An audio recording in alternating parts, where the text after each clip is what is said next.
बिस्मिल्लाहिर्रहमानिर्रहीम अस्सलामु अलैकुम रहमतुल्लाह। इमरान खान के हक़ में आलमी दबाव आने का सिलसिला जारी है, मुसलसल आ रहा है और रुक नहीं रहा। और ख़ास तौर पर ये जो साल शुरू हुआ है 2025, इसमें तो आलमी दबाव मुसलसल बढ़ता जा रहा है, कभी अमेरिका से, कभी यूरोप से, और अब यूके यानी कि बरतानिया की जानिब से भी इमरान खान के ऊपर, इमरान खान के हक़ में प्रेशर आने वाला है, इस्टेब्लिशमेंट के ऊपर और गवर्नमेंट के ऊपर, क्योंकि वहाँ जो एक अहम तरीन डेवलपमेंट हुई है उसने सबको हिला दिया है, पूरा आलमी निज़ाम हिला दिया है। ये इनको अंदाज़ा नहीं हो रहा कि इमरान खान के साथ पंगा लेके या उसके साथ छेड़खानी करके वो एक आलमी लेवल का लीडर है।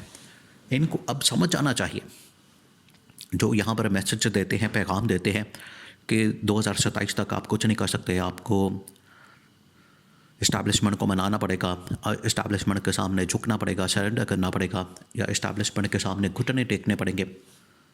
और 2027 से मुराद ये होता है कि आप इस्टेब्लिशमेंट के सामने यानी कि जनरल आसिम के सामने, क्योंकि वो 2027 तक आर्मी चीफ है। लेकिन ये जो यकमुश्त दबाव आना शुरू हुआ है और उसकी तारीखें में बहुत करीब आ रही हैं। असल में ये जो ओवरसीज़ पाकिस्तानी है, जो पाकिस्तान से बाहर काम करते हैं, पाकिस्तान के बाहर रहते हैं, वहाँ से ना सिर्फ पैसा भेजते हैं, वहाँ पर पाकिस्तान का नाम भी रोशन करते हैं। और कुछ ऐसे पाकिस्तानी हैं जिन्होंने अपने अपने मुल्कों में जहाँ वो रह रहे हैं वहाँ पर तंजीमें बना के रखी हुई हैं। और ख़ास तौर पर अमेरिका और बरतानिया, ये यहाँ पर क्योंकि बड़ी आज़ादी है, वहाँ पर लोग बड़ी आसानी के साथ काम कर सकते हैं। और उनको इस चीज़ की आज़ादी है कि अगर उन्होंने कोई पॉलिटिकल सियासी अगर कोई तहरीक चलानी है तो वो उसमें आगे बढ़ चढ़ कर हिस्सा ले सकते हैं। अब बरतानिया के अंदर जो ओवरसीज़ पाकिस्तानी और जो पीटीआई का चैप्टर है, उन्होंने किया है कोलैबोरेशन, बिल्कुल उसी तरीके से जैसे इमरान खान और पीटीआई ने जैसे पहले अमेरिका में, वाशिंगटन में बड़ी ज़बरदस्त, और वहाँ के ओवरसीज़ पाकिस्तानियों ने बड़ी ज़बरदस्त किस्म की इलेक्शन के दिनों में, जब ट्रंप के इलेक्शन हो रहे थे, उन दिनों में कोलैबोरेशन करके ट्रंप को कन्विंस किया कि हम आपको कोई 1-1.5 करोड़ वोट जो है वो पाकिस्तान का दिलवा देंगे, और इवन कि आपको बाकी मुल्कों का भी दिलवा सकते हैं अगर आप पाकिस्तान के हालात व वाक़यात के ऊपर हमारा साथ दें और इमरान खान की रिहाई की बात करें और इस्टेब्लिशमेंट के ऊपर और गवर्नमेंट के ऊपर जो है वो दबाव डालें। तो ट्रंप तो इस हवाले से कायल हो गया। ट्रंप तो कह रहा है कि मुझे इतना वोट पड़ा और मैं ज़रूर ओवरसीज़ पाकिस्तानियों की बात सुनूंगा और जो पीटीआई का चैप्टर है उसकी बात सुनूंगा। तो उसने बड़ी ज़बरदस्त लॉबिंग की। इन्होंने बाद में, ये शरीफ ख़ानदान ने भी वहाँ पर लॉबिंग करने की कोशिश की, लेकिन उसमें नाकामी का सामना करना पड़ा, नाकाम हो गए। इनको पता ही नहीं है लॉबिंग कैसे करने हैं, इन्होंने कभी की नहीं, इनको कभी अंदाज़ा नहीं, ना इन्होंने आलमी फोरम्स के ऊपर, आलमी लेवल के ऊपर कभी इंटरेक्शन की, ना आलमी लीडरों के साथ इन्होंने कभी इंटरेक्शन की, इनको अंदाज़ा ही नहीं इस बात का। तो ये जो फर्में हायर करने के बाद या यहाँ पर टास्क दिया जाता है, वैसे बड़ी मज़े की बात है, ये बड़े मज़े का सीन होता है। यहाँ पर जावेद लतीफ़ को दे दिया है कि आप लॉबिंग करें अमेरिका में। जावेद लतीफ़ वो अपने घर में से ही नहीं लॉबिंग कर सकता, अपने हलके के अंदर लॉबिंग नहीं कर सकता, अपना हलका हार जाता है, अपने घर से हार जाता है। फिर तलाल चौधरी को, जिसको पार्टी टिकट नहीं देती, वो इंटरनेशनल लेवल के ऊपर लॉबिंग करेंगे, अमेरिका के अंदर लॉबिंग करें। इससे बड़ा मजाक जो है वो नहीं हो सकता। इस साल का क्या, इस सदी का सबसे बड़ा मजाक है कि तलाल चौधरी या जावेद लतीफ़ जो है वो लॉबिंग करेंगे डोनाल्ड ट्रंप के सामने शरीफ ख़ानदान के लिए। ये मजाक ही है। इसकी तरह का खिलवाड़ जो है वो शरीफ ख़ानदान ही कर सकता है।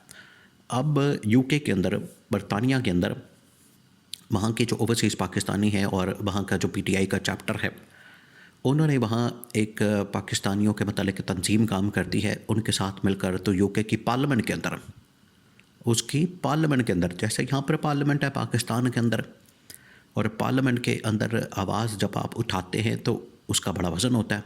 इससे पहले आपको पता है अमेरिका में कांग्रेस से और हाउस ऑफ रिप्रेजेंटेटिव से इमरान खान के हक़ में मुसलसल करारदादें आई हैं, पास हुई हैं।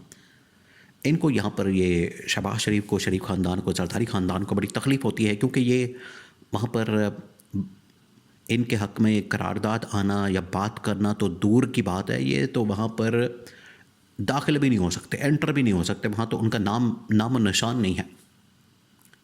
तो इमरान खान के लिए जिस तरह से कांग्रेस से, हाउस ऑफ रिप्रेजेंटेटिव से, बाकी जगहों से सपोर्ट आई, बिल्कुल उसी तरीके से यूके की जो पार्लियामेंट है वहाँ पर भी इमरान खान का इशू उठाने का फ़ैसला किया गया है। और इशू कौन उठा रहा है? वो उठा रहे हैं जो पाकिस्तानी वहाँ पर ओवरसीज़ पाकिस्तानी और पीटीआई का चैप्टर है। उन्होंने वहाँ पर मुख्तलिफ़ तंजीमों के साथ कोलैबोरेट करके तो इशू उठाने का फ़ैसला किया। अब ये पार्लियामेंट के अंदर इशू उठाना, पार्लियामेंट के अंदर आवाज़ उठाने का मतलब ये है, ये बड़ा मानी खेस है, ये इतना बड़ा कदम है, या इसकी वजह से जो इम्पैक्ट आएगा पाकिस्तान के ऊपर वो बड़ा तगड़ा किस्म का होगा। पार्लियामेंट के अंदर आवाज़ उठाने का मतलब ये है कि वहाँ की जो गवर्नमेंट है, जो ब्रिटिश गवर्नमेंट है, जो बरतानवी हुकूमत है, यूके की हुकूमत है, उस तक ये मामला पहुँच जाएगा और वहाँ से फिर पाकिस्तान के ऊपर प्रेशर आएगा, क्योंकि पाकिस्तान ने या तो बरतानिया के साथ डील करना होता है या फिर इन्होंने डील करना होता है अमेरिका के साथ। 2-3 तरह से। अमेरिका से तो इनको डायरेक्ट फंडिंग आती है, लोन आता है, पैसा आता है, इमदाद आती है IMF से और बाकी जगहों से।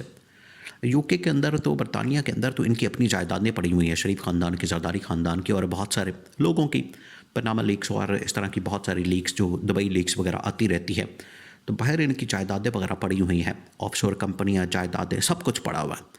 तो ये अफोर्ड ही नहीं कर सकते कि अगर बरतानिया इनके सामने कोई डिमांड रखता है, मुतालबा करता है, इमरान खान की हिमायत करता है, रिहाई की बात करता है, तो ये अफोर्ड ही नहीं कर सकते कि हम बरतानिया को इनकार करें, क्योंकि उसकी वजह से इनकी जायदादें, इनकी प्रॉपर्टियाँ, इनके बैंक बैलेंस, वहाँ पर सब कुछ फ्रीज़ हो सकता है। तो ये अफोर्ड ही नहीं कर सकते।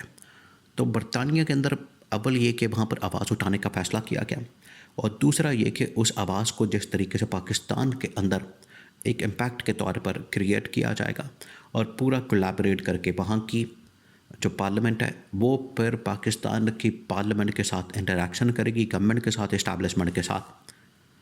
और जो इस वक्त इमरान खान के ख़िलाफ़ इंतकामी कार्रवाई हो रही है, पिछले 2 साल से जो उसके साथ इंतकामी कार्रवाई की जा रही है, पॉलिटिकल विक्टिमाइजेशन की जा रही है, जिस तरीके से कारकुनों को, वर्करों को, सपोर्टर्स को दबाया जा रहा है, यहाँ पर जमहूरियत की धज्जियाँ उड़ाई जा रही हैं। देखिए, जमहूरियत में तो बरतानिया से आगे किसी का नंबर नहीं है।